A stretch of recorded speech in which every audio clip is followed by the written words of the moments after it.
هغه دا دی زمونږه په دې علاقو کې د مړي د روټۍ دپاره یو تنظیم جوړ شوی یو تنظیم جوړیږي دا تنظیم طریقې کار څه دی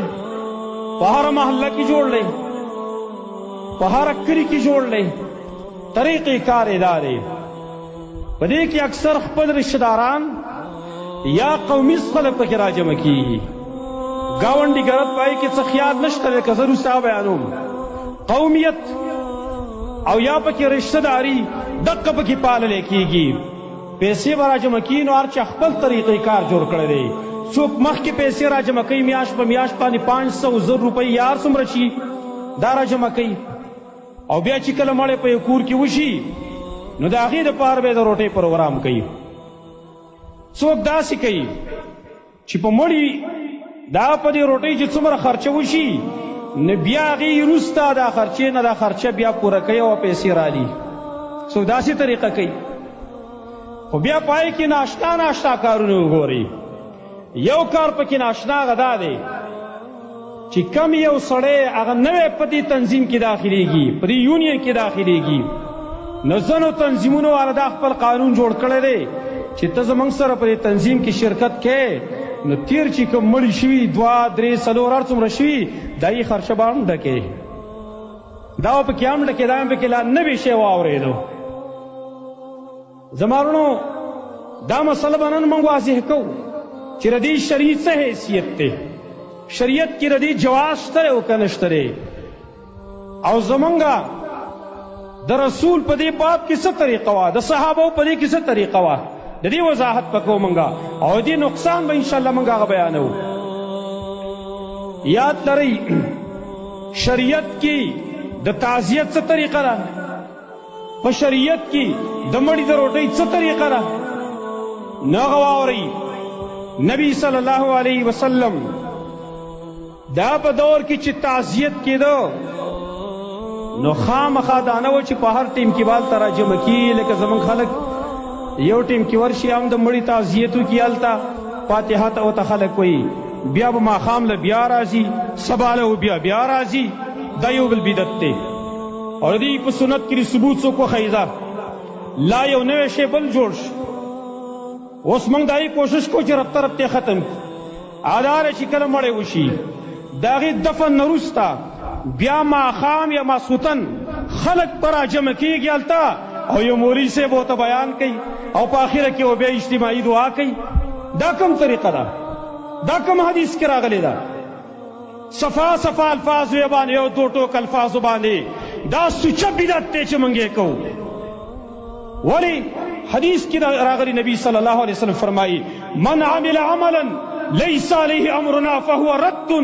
صحیح مسلم کی حدیث سے چاہے وہ عمل کا او پای باندې زموږ حکم موجود نه دی هغه مردود دی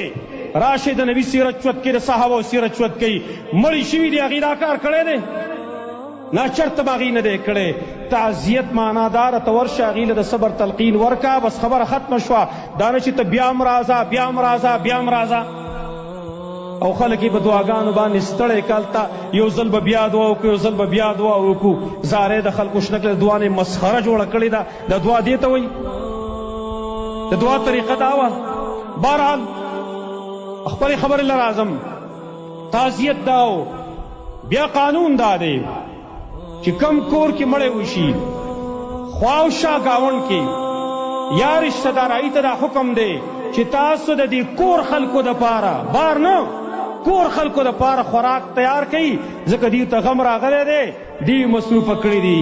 لکه حدیث سید ابو داود وغیره کې راغلی دي چې نبی صلی الله علیه وسلم هغه جعفر ابن ابي طالب رضی الله عنه کور ته راغی او دا رنګې د عید مخکې هغې ته خو تعزیت وکړو خو به خلکو ته څه ویل جعفر ابن ابي طالب رضی الله عنه چې غزوه موته کې کله شهید شو نبی صلی الله علیه وسلم خلکو ته څه ویل اصنعوا لآل جعفر طعاما فإنه قد أتاهم أمر شغلهم د خاندان د جعفر د پاره خوراک تیار کړي ځکه هغې ته یو کار راغلی چې هغې مشغوله کړي دي غریبانان مشغوله دي لآل جعفر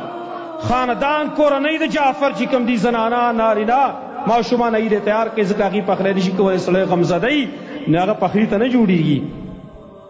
آل جعفر دای دپاره خوراک. نبی صلی الله علیه وسلم دا نه دی ویلی چې تنظیم پکې جوړ کړي او سیب پای کې با رشتہ داران شاملې، پای کې با قومي خلک شاملې. اصنعوا لآل جعفر طعاما، خاندان جعفر دپاره خوراک تیار کړي. بیا د دې کور خلکو دپاره چې خوراک تیار کړی شي د هغې دا معنا نه ده چې بیا دې ټول محلې والا پای کې شریکېږي، ټول تنظیم والا دې پای کې ناستي. او تاسو ته وایم دا خبره زما که غلطې راته تا غلطې ویله، کله چې د تنظیم روټۍ تیاره شي او بیا کله دغه کور خلکو له روټۍ تیارېږي او هغه په دسترخوان کېښودلی شي، تنظیم دا خلک پکې شامل که نه شامل؟ ټول پکې شامل که نه؟ که ټول نه بعضې خو پکې شامل که نه؟ دا پکې ټول هلته ناستي صاحب یا پکې بعضې ناستي. دا اجازه تا ته چا کړی دی چې ته دلته جمع کېږه او هلته خوراکونه کوه؟ راشي حدیث واورئ. رسول الله صلی الله علیه وسلم دا مشهور صحابی جریر ابن عبدالله رضی اللہ عنہ او فرمائی وَإِ كُنَّا نَرَى الْاجْتِمَاعَ إِلَى أَهْلِ الْمَيِّتِ، منگا د کور خلکو ته د مړي چې کم کور دی هغې ته جمع کېدل، وصنعة الطعام او هلته بیا خوراک تیارول او هغه خوړل، دا منګه شمارل من النیاحة د ویر نه، لکه څنګه چې ویر حرام دی دقه رنګې دغه خوراک حرام دی. دا د رسول الله صلی الله علیه وسلم حدیث ابن ماجه اوچته کوي که ابن ماجه کې دا حدیث موجود نه و. زما دا خبرې د یوازې تاسو نه اورئ، دا په لکونو خلک اوري. الحمدلله که زه غلط هم دا علما دي بیا پوه کي چې تا د حدیث ترجمه غلطه وکړه، تا حدیث غلط بیان کړی، بلکل زه به د دې منبر نه بیرته رجوع کوم چې ما غلط ویلي دي. او چې صحیح مې ویلي بیا به اعتراض نه کوي. ورئ حدیث ته واضح معلومه شوه مړي کور ته جمع کېدل،